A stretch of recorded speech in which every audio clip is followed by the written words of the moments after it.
The war had been going on for 3 years now, and nobody seemed to care anymore. In the Calric sector, two massive empires were locked in a fight that neither could win. The Vryn hegemony and the Talok Empire threw ship after ship at each other, burning through resources and lives like they meant nothing. Their fleets met in the dark spaces between stars, trading fire with plasma cannons and particle beams that lit up the void like angry suns. The battles followed the same pattern every time. The Vryn would form their traditional wall formation, shields overlapping like scales on a dragon. The Talok would counter with their famous spear formation, trying to punch through the center.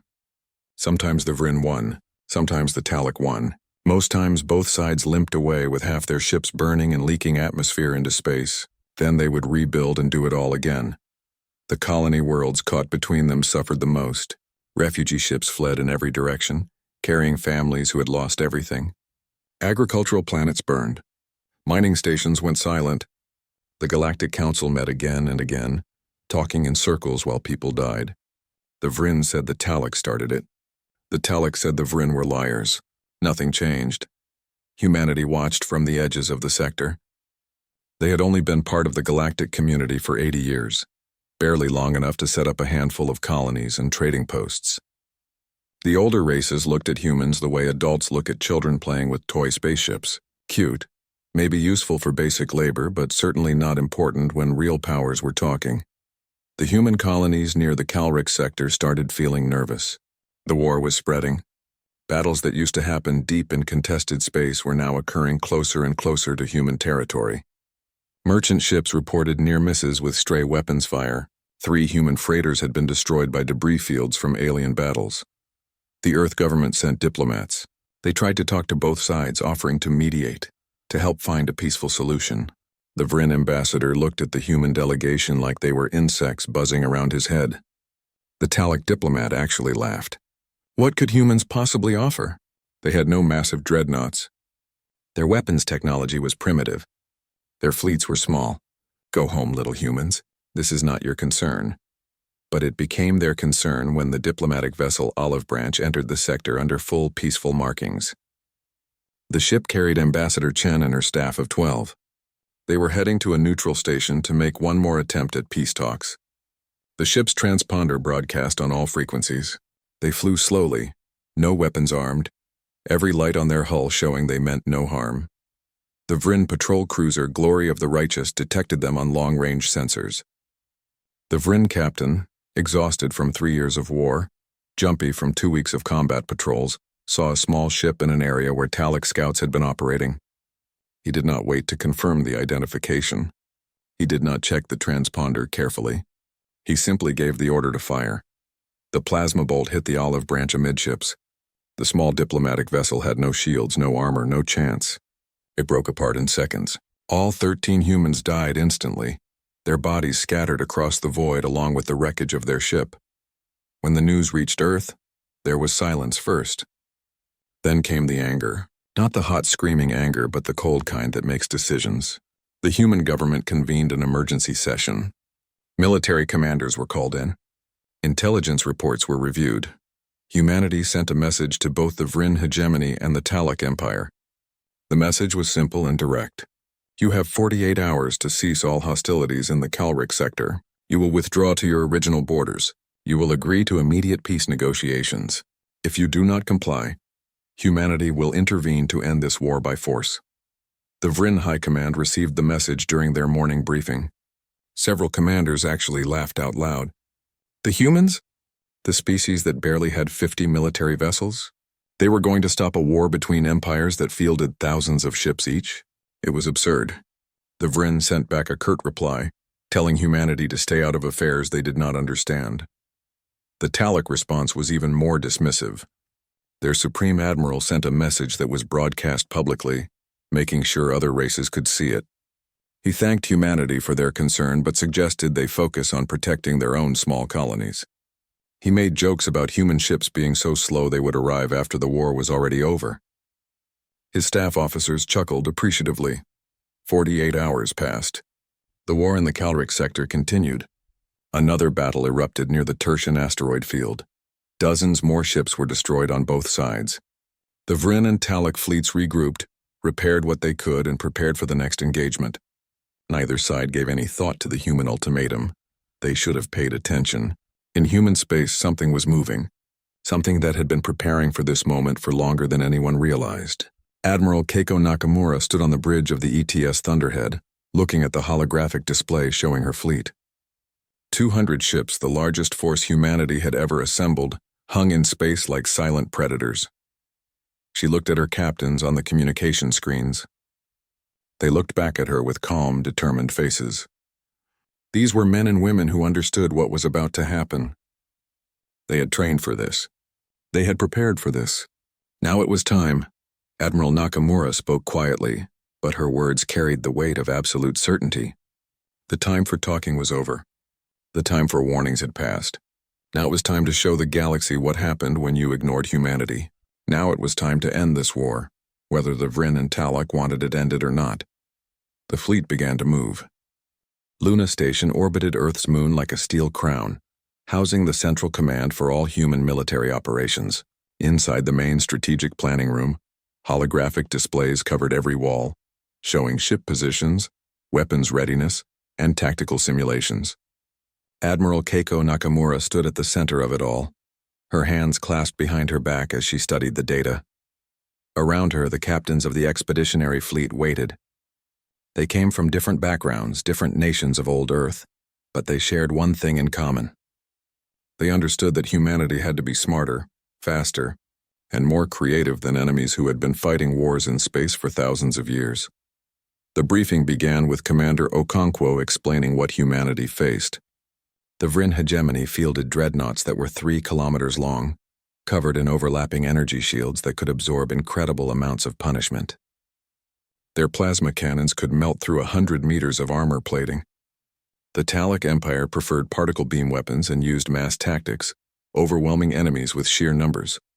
Both empires relied on technology that had barely changed in centuries. They used the same formations their ancestors used.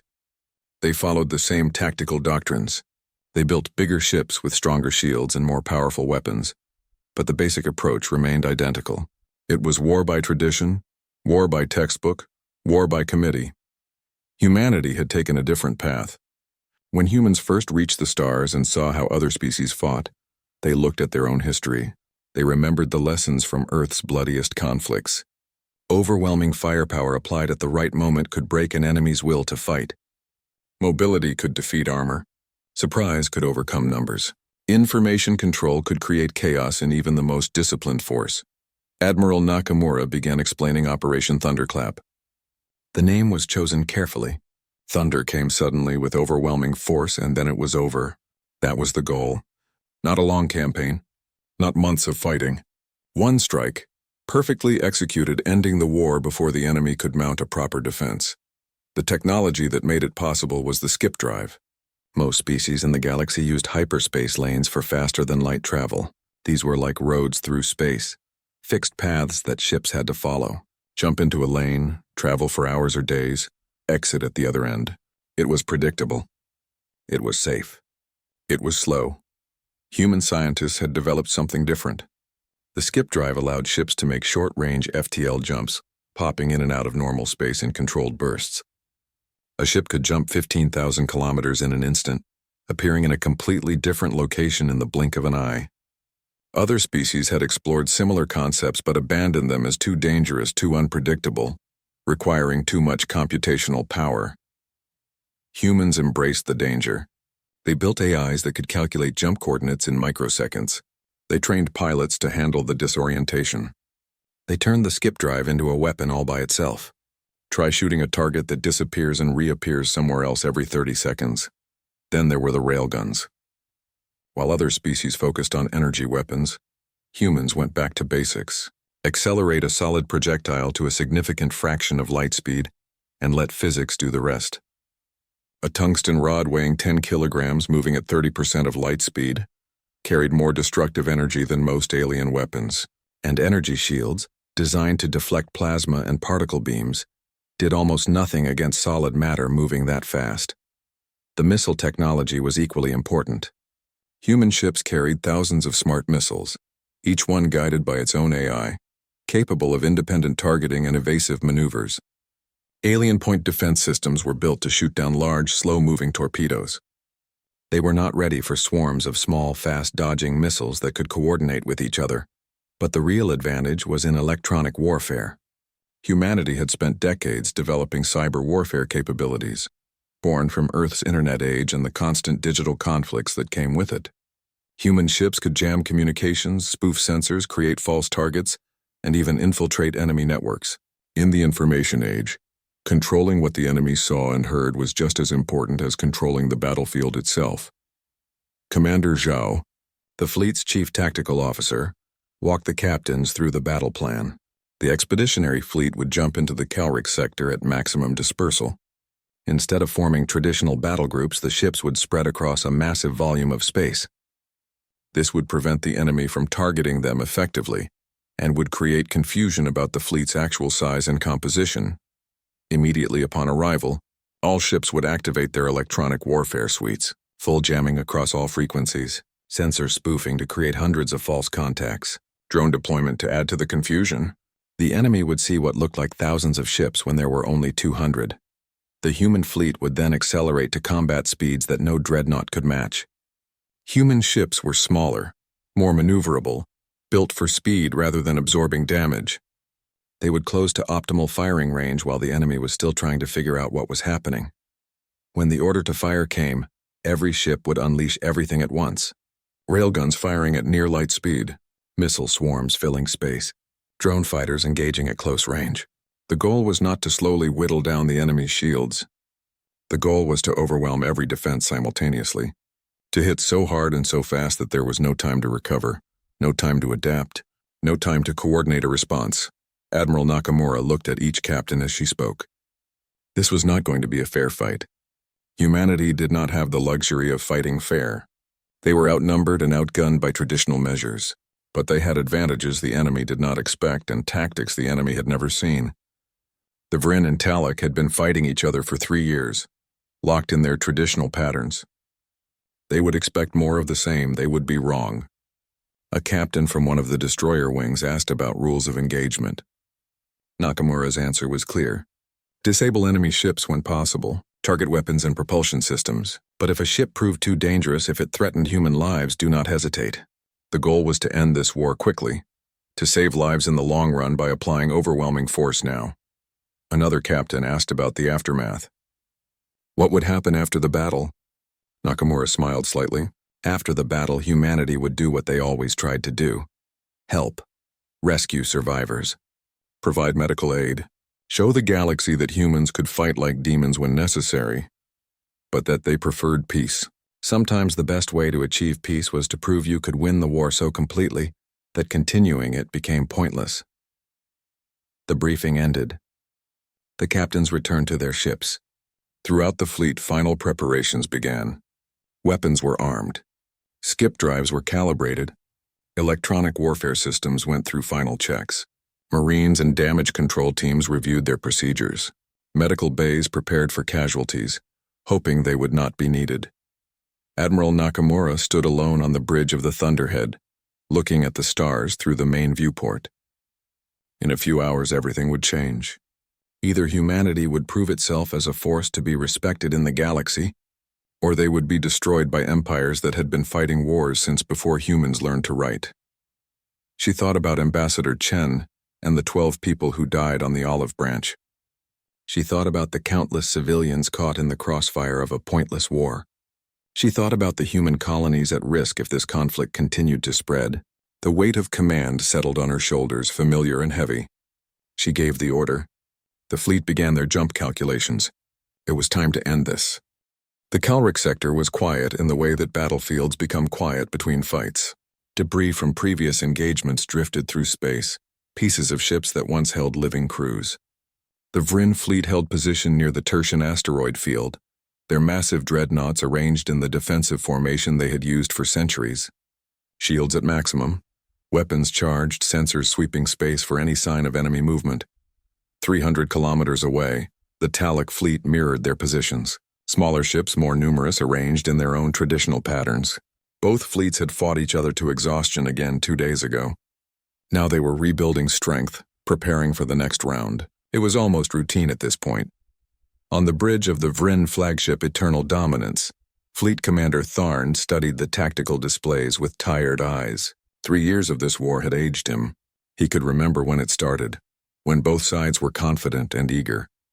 Now it was just grinding duty, throwing ships at each other because neither empire could afford to back down without losing face. His sensor officer reported unusual gravitational fluctuations at the edge of detection range. Tharn barely paid attention. Probably nothing. Space was full of random anomalies, asteroid impacts, decaying orbits. The Talic had tried using gravity mines a few months back, but they proved ineffective. This was likely more of the same. The fluctuations grew stronger. The sensor officer sounded more concerned. Multiple contacts appearing on long-range sensors. Tharn leaned forward. Were the Talic trying a flanking maneuver? That would be unusual. They typically preferred direct confrontation. He ordered defensive formations to tighten and weapons to stand ready. Then space itself seemed to tear open in dozens of places at once. Human ships appeared, not in a neat formation but scattered across thousands of cubic kilometers. They materialized at different distances, different angles, surrounding both fleets without approaching directly. Tharn stared at the display in confusion. The signatures were wrong. These were not Taloc ships. They were smaller, moving faster than anything he had seen before. Before he could issue orders, his communication systems went haywire. Every frequency filled with noise and interference. He tried to contact his other ships and received only static. The tactical display started showing impossible readings. Hundreds of contacts. No, thousands. Small craft, large ships, energy signatures everywhere. It was chaos. On the Talic command ship Righteous Fury, Admiral Kelvor faced the same confusion. His sensors were being flooded with contradictory data. His communications were jammed. He tried to analyze what was happening and could not make sense of it. The tactical AI kept revising its estimates.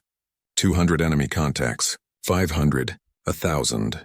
The numbers kept changing.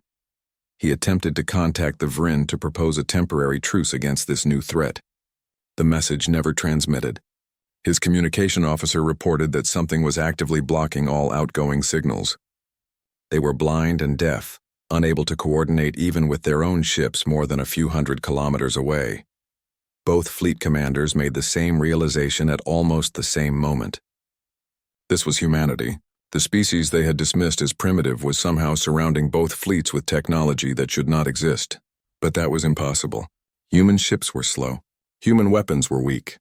Every intelligence report said so. The reports had to be wrong. Admiral Nakamura watched her tactical display with calm focus. Ghost Protocol was working perfectly. Her electronic warfare ships were pumping out jamming signals across every frequency both empires used. Spoofing drones were creating hundreds of false sensor contacts. The enemy could not see clearly, could not communicate, and was about to face something they had never encountered before. She watched the timer count down. 5 seconds. 4. 3. Her ships were moving into optimal firing positions, accelerating to speeds the massive alien dreadnoughts could never match. The Vryn and Talic ships were starting to orient their weapons, but they were aiming at ghosts, at sensor shadows, at targets that did not exist. 2. 1. Admiral Nakamura gave the order that would change everything. 2 words, transmitted across the human fleet on their own encrypted channels, bypassing the jamming that blinded their enemies. Weapons free. The human ships opened fire simultaneously. Railguns that had been charging since they arrived released their deadly cargo. Tungsten rods, each weighing 10 kilograms, accelerated to 30% of light speed. They crossed the distance to their targets in seconds. The alien shields designed to deflect energy weapons barely slowed them down. The Vryn flagship Eternal Dominance shuddered as a railgun slug punched through its forward shields like they were not there. The projectile hit the command tower at an angle, transferring its massive kinetic energy through the entire structure. Metal superheated and vaporized. The tower exploded from the inside out. Fleet Commander Tharn and his entire command staff died instantly, never knowing what hit them. Across both fleets, the same scene repeated. Capital ships that had survived years of conventional warfare found themselves crippled by weapons they were not designed to counter. A railgun round hit the power core of a Talic battleship. The resulting explosion broke the ship's spine, leaving it drifting in 2 pieces.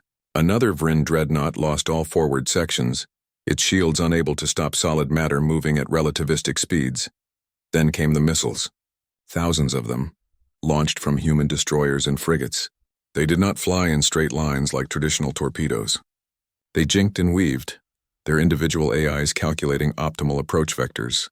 They coordinated with each other, timing their arrival so point defense systems could not possibly intercept them all. The Talic ship Vengeance of the Righteous had the most advanced point defense grid in their fleet. Its automated turrets could track and destroy large torpedoes with 90% accuracy. They were designed for targets that moved predictably, that came in straight lines or gentle curves. The human missiles moved like living things, dodging and shifting. The turrets fired and fired, destroying some missiles but missing far more. Hundreds of warheads slammed into the Vengeance from every direction. Its shields overloaded, its armor buckled. Secondary explosions rippled through the ship. Human fighters and drones swarmed through the chaos. They were small, fast, and numerous. The massive alien dreadnoughts had weapons designed for ship-to-ship combat at long range. They had nothing that could effectively target something the size of a fighter moving at maximum acceleration. The drones targeted weak points, sensor arrays, communication towers, weapon emplacements. Death by 1,000 cuts. Admiral Kelvor tried to rally his fleet, but his voice could not reach them. He watched helplessly as his ships died around him. They were fighting blind, each captain making independent decisions without coordination. Some ships tried to flee. Others attempted suicide runs at what they thought were enemy positions, only to find empty space when they arrived. A few managed to fire their main weapons, powerful particle beams that hit nothing because their targets had already jumped to new positions. The Vryn attempted their famous lance formation, concentrating their fire on a single target. It was a tactic that had won them battles for generations. They designated their target, a human heavy cruiser that appeared on their sensors. 20 dreadnoughts turned their weapons on that one ship. Their particle beams and plasma cannons fired as one. They hit a spoofing drone. The real cruiser was 10,000 kilometers away, lining up another railgun shot. The drone, worth less than a shuttle, died to weapons fire that could have destroyed a city. The human cruiser fired. A Vryn dreadnought lost its entire engine section. Commander Zhao, coordinating the human tactical network, watched the battle unfold like a chess master 3 moves ahead. Every action was calculated, every ship positioned for maximum effect. The aliens were reacting, trying to adapt, but they were too slow. By the time they understood what was happening in one sector, the situation had already changed in 3 others. A Talic admiral managed to get a local group of ships coordinated. They formed a defensive sphere overlapping their shields. It was textbook tactics, creating a strong point that would be hard to crack. Commander Zhao saw it forming and smiled coldly. She diverted 2 missile frigates and a railgun destroyer to that position. The missiles hit first, overloading the shields. The railgun followed up, penetrating the weakened defenses. The formation broke apart. 12 minutes into the engagement, both fleets had lost over 40% of their capital ships. Smaller vessels fared even worse. The space around the Tertian asteroid field was becoming a graveyard, lit by explosion after explosion. Escape pods began launching from disabled ships. Some alien captains, seeing there was no hope of victory, were trying to save their crews. The human ships adjusted their fire, deliberately avoiding escape pods, focusing on ships that still showed fight. Admiral Nakamura had been clear. The goal was not genocide. The goal was to break their will to fight, to make continuing this war impossible. On the righteous fury, Admiral Kelvor stared at his tactical display with dead eyes. Half his fleet gone, the other half crippled or surrounded. He could not even contact them to order a surrender. His communication officer worked frantically, trying every frequency, every protocol, desperate to get a message out. Finally, a channel opened. A human voice spoke in perfect Talic. They had been listening the entire time, waiting for this moment. The voice offered terms. Immediate surrender. Cease all weapons fire. Power down and await boarding for humanitarian aid. The alternative was clear. Keep fighting and die. Kelvor gave the order to surrender. On the Vryn side, the deputy commander of what remained of their fleet did the same. Admiral Nakamura received both surrenders and ordered her fleet to cease fire. The battle had lasted 17 minutes and 43 seconds. 2 of the galaxy's major military powers had been defeated before they could mount an effective defense. The war was over. The silence after the battle felt wrong somehow. For 3 years, the Calric sector had echoed with weapons fire and explosions. Now there was only the cold quiet of space, broken occasionally by emergency transmissions from damaged ships and the hiss of escaping atmosphere from ruptured hulls. Admiral Nakamura stood on the bridge of the Thunderhead, looking at the tactical display that showed the aftermath of Operation Thunderclap. Red icons marked destroyed ships, hundreds of them from both the Vryn and Talak fleets. Yellow icons showed crippled vessels, drifting without power or spinning slowly from momentum they could no longer control. Green icons represented the human fleet, largely intact, surrounding the devastation they had created. She felt no pride in what she saw. Only grim satisfaction that it was over, mixed with sadness for all those who had died. War was never glorious, no matter how one-sided the victory. She activated the fleet-wide channel and gave her next order. Begin rescue operations immediately. The human ships moved with the same precision they had shown in combat, but now their purpose was to save rather than destroy.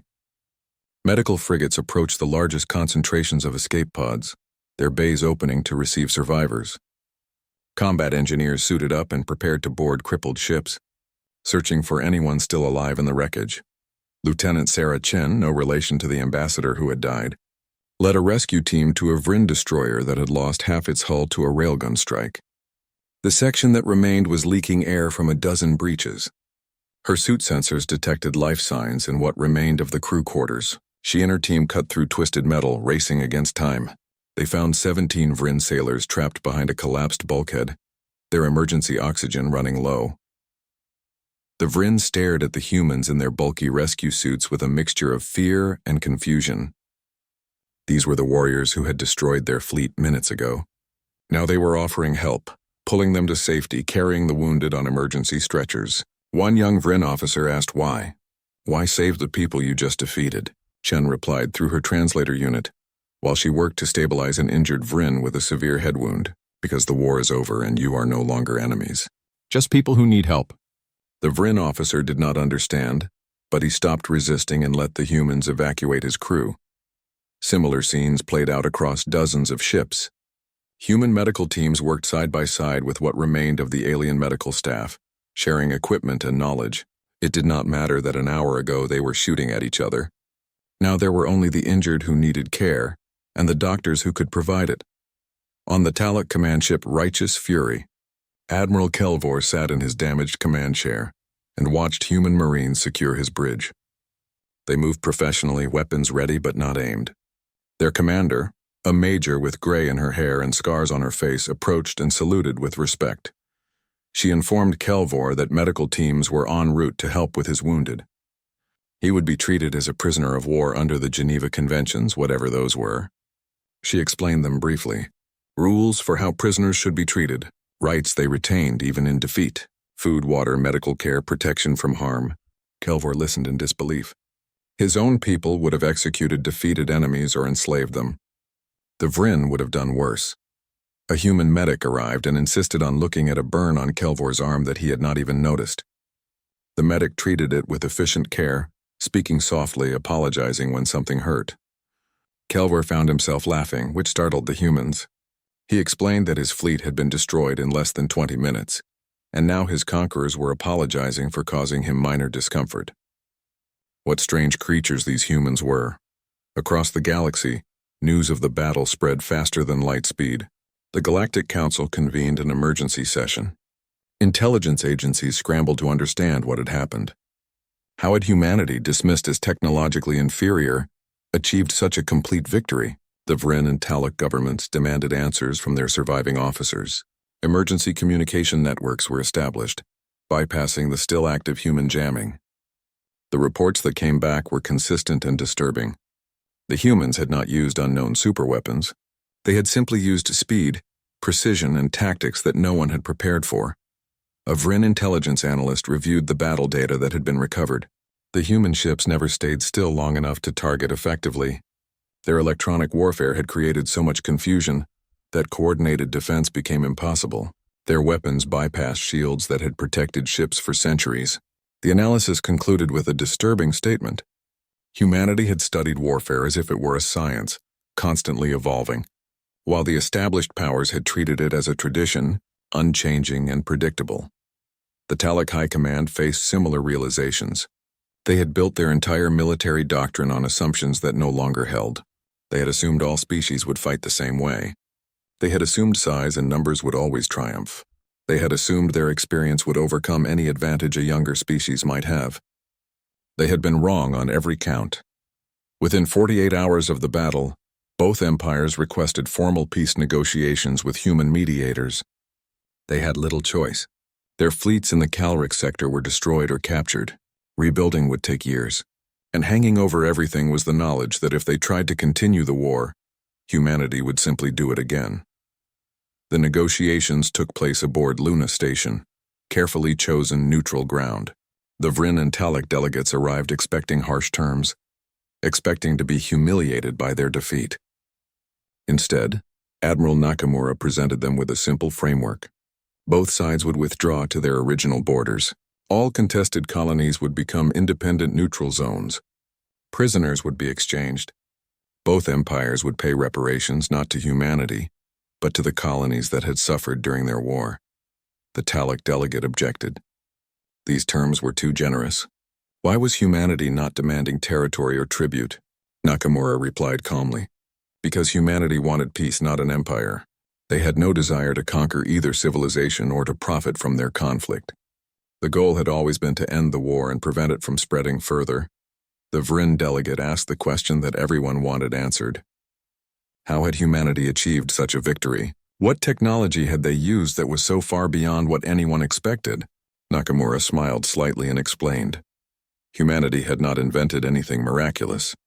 The skip drive was based on known physics, just implemented in a way others had considered too dangerous. Railguns were ancient technology simply scaled up. Missiles and drones were straightforward applications of artificial intelligence and miniaturization. Electronic warfare was just information technology applied to military purposes. The real advantage was not in any single technology. It was in how humanity approached the problem of warfare itself. While the Vryn and Talic had spent centuries perfecting weapons to fight each other, they had stopped innovating. They had found methods that worked and stuck with them. Humanity, new to galactic warfare, had no such traditions to constrain them. They looked at how space battles were fought and asked a simple question: how could we do this differently? The Vryn delegate was not satisfied. He insisted there had to be more to it. Some secret, some hidden advantage. Nakamura stood and walked to the large viewport overlooking Earth. She gestured to the planet below, blue and white and beautiful. That was the secret, she said. Earth. Humanity had spent its entire history fighting itself. Thousands of cultures, hundreds of nations, all competing and conflicting. Humans had invented every kind of warfare imaginable. They had learned efficiency through necessity because they could never afford to waste resources. They had learned adaptability because enemies who could not adapt did not survive. They had learned to combine mercy with strength because societies that did not eventually destroyed themselves. The other species in the galaxy had achieved space travel and then found themselves as dominant powers in their regions. They fought occasional wars, but always with the luxury of overwhelming strength or well-matched opponents. Humanity had no such luxury. On Earth, if you were not constantly innovating, constantly improving, constantly learning from your mistakes, someone else would surpass you. The Talic delegate asked if this meant humanity would always have a military advantage. Would they dominate the galaxy through superior warfare? Nakamura shook her head. Humanity's advantage was temporary, lasting only until others learned the same lessons. She hoped that day would come soon because humanity did not want to be the galaxy's warriors. She spoke about the human philosophy toward war. The best victory was one where yesterday's enemies became tomorrow's friends.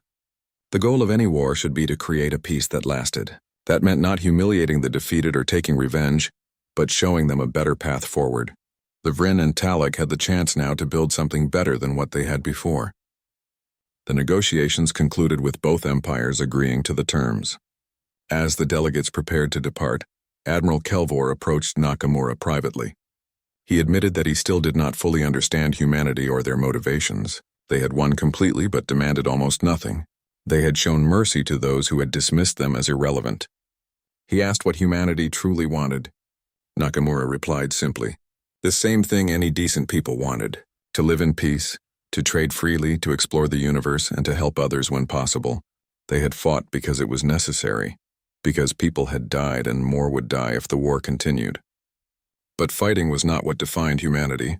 What defined them was what they did after the fighting stopped. They helped. They rebuilt. They extended the hand of friendship even to former enemies. Kelvor left the station with much to think about. As his ship jumped back toward Taluk space, he watched the human fleet conducting exercises near Mars. They moved with the same deadly precision that had destroyed his fleet, but now they were practicing rescue operations and humanitarian missions. Warriors who preferred peace. What a strange and terrifying and hopeful concept. 3 months after the Battle of Calric Sector, the galaxy was still trying to understand what had happened. Intelligence agencies had completed their analyses. Military academies were rewriting their textbooks. The Galactic Council had convened 17 times to discuss the implications of humanity's victory. The most immediate change was political. Humanity could no longer be dismissed as a minor species playing at the edges of galactic civilization. The Earth government received diplomatic overtures from dozens of civilizations who had previously ignored them. Trade agreements were proposed. Defense pacts were suggested. Everyone wanted to be on good terms with the species that had ended a 3-year war in 17 minutes. But there was also fear. The same capabilities that had stopped a war could easily be used to start one. Some species began building up their own militaries, trying to copy human tactics. Others pushed for treaties limiting the technology humanity had used. The debates were heated and complex, touching on questions of security, sovereignty, and the balance of power in a suddenly uncertain galaxy. In the Vrin hegemony, the defeat sparked political upheaval. The high command that had dismissed the human ultimatum was removed from power. A new government took control, one that promised reform and modernization. They hired human military advisors despite the protests of traditionalists. The advisors helped them understand that their defeat had not been due to cowardice or incompetence, but to fighting with outdated methods against an opponent who had adapted to modern warfare. The cultural impact was profound. For centuries, the Vrin had seen themselves as the dominant military power in their region. That identity was shattered. Now they had to rebuild not just their fleet, but their entire conception of who they were. Some embraced the change, seeing it as an opportunity. Others resented it, nursing grudges against humanity and their own government. The Taluk Empire underwent its own transformation.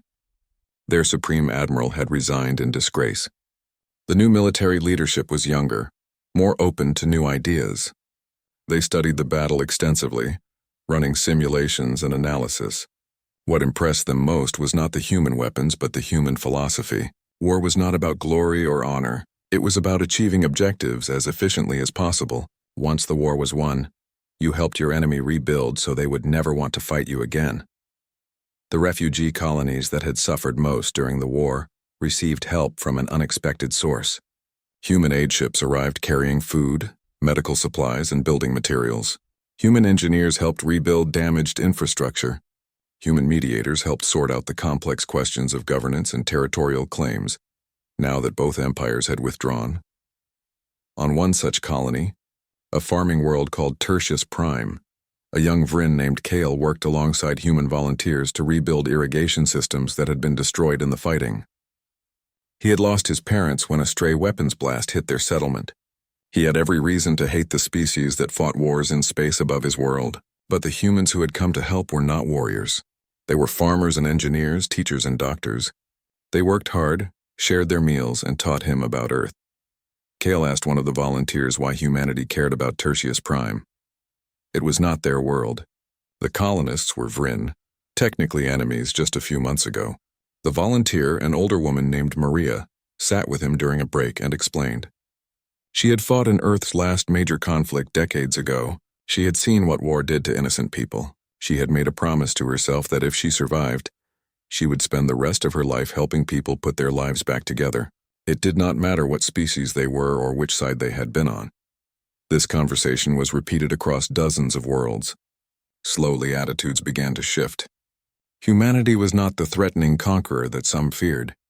They were something stranger and perhaps more dangerous in the long term. They were people who genuinely seemed to believe that conflicts could end in mutual benefit rather than domination. Admiral Nakamura had returned to Earth but found herself thrust into an unexpected role. The Galactic Council invited her to address them, to explain humanity's perspective on warfare and peace. She accepted, knowing that this moment would shape how humanity was seen for generations. The council chamber was vast, designed to hold representatives from hundreds of species. Nakamura stood at the central podium, feeling the weight of countless eyes upon her. She began by thanking the council for the opportunity to speak. Then she told them a story about Earth. She spoke of a world that had nearly destroyed itself multiple times, a species that had invented weapons capable of ending all life on their planet. Humans had stood at the brink of extinction by their own hand more than once. They had fought wars of unimaginable cruelty. They had committed atrocities that still haunted their history. But they had also learned, slowly, painfully, they had learned that war should never be the first choice or the desired outcome. It should be the last resort, used only when all other options had failed. Humanity had developed weapons that could win wars quickly, not because they loved violence, but because they understood its cost. Every war that dragged on for years meant more death, more suffering, more damage that would take generations to repair. If war became necessary, it was better to end it swiftly and decisively. But the real goal was always to prevent wars from starting in the first place. She addressed the fear that some species felt. Yes, humanity had powerful military technology. Yes, they had proven they could use it effectively. But power without restraint was just tyranny. True strength lay in knowing when to use force and when to show mercy. Humanity had no desire to conquer the galaxy. They had no wish to dominate others. They simply wanted what any reasonable species wanted: security for their people and peaceful relationships with their neighbors. A delegate from one of the older civilizations challenged her. If humanity was so peaceful, why had they developed such devastating weapons? Why become so proficient at warfare? Nakamura replied that the question assumed a false choice. Being capable of defending yourself did not mean you desired conflict. A doctor who studied disease was not hoping for a plague. They studied it so they could prevent and cure it. Humanity studied warfare so they would never be helpless against it. Another delegate asked what humanity expected in return for their role in ending the war. This was the question everyone wanted answered. What did humanity want? Territory? Resources? Political control? Nakamura's answer was simple and surprising. They wanted nothing except what they had already received. The war had ended. The threat to human colonies had been removed. Peace had been established. That was enough. The delegate pressed further. Surely humanity wanted some compensation for their military efforts, some tribute from the Vryn and Talak. Nakamura shook her head. Humanity had not fought for profit. They had fought because it was necessary. The reparations the defeated empires were paying went to the colonies that had suffered, not to Earth. Humanity had no wish to profit from others' pain. This answer sparked intense discussion among the delegates. The concept of fighting a war without seeking to benefit from victory was alien to many of them. War was expensive. It consumed resources. Victors typically recouped their costs by extracting payment from the defeated. But humanity seemed to operate on different principles. A philosopher from an ancient civilization that rarely spoke at council sessions rose to address the issue. She noted that humanity's approach was not entirely without precedent.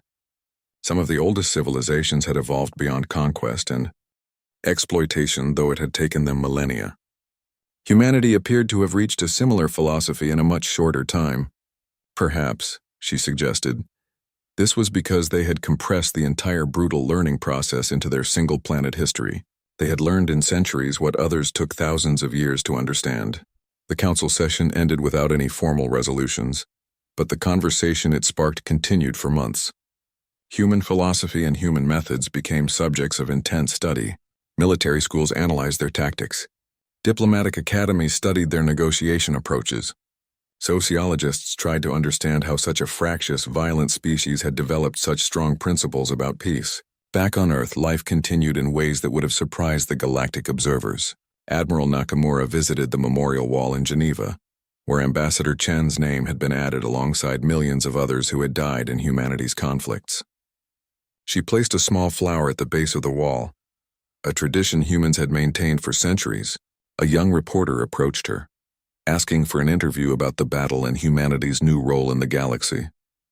Nakamura agreed, but when the reporter asked about humanity's military might and their dominant position, she corrected him gently. Humanity was not dominant.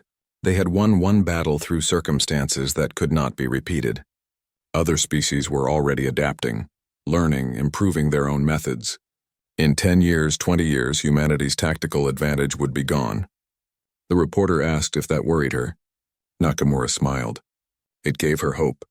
The worst possible outcome would be if humanity remained the only species with advanced military capabilities. That would make them either the galaxy's police force or its dictators, neither of which they wanted to be.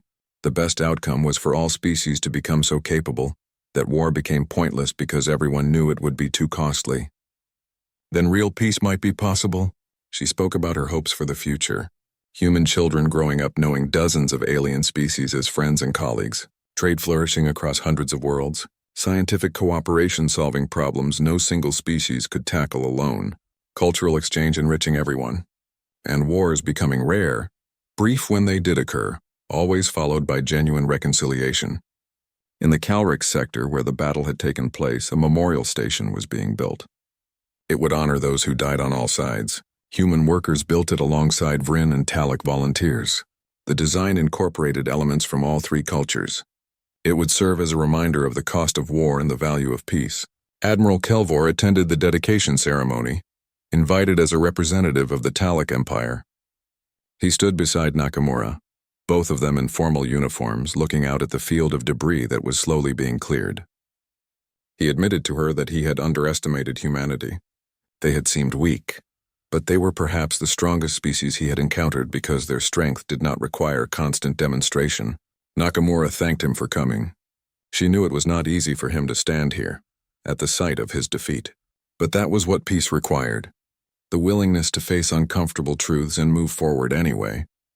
The willingness to see former enemies as future friends.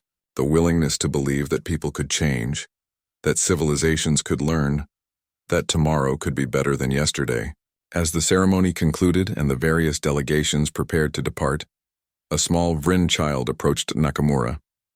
The child held a drawing showing human and Vryn ships side by side, not fighting but flying together toward a bright star.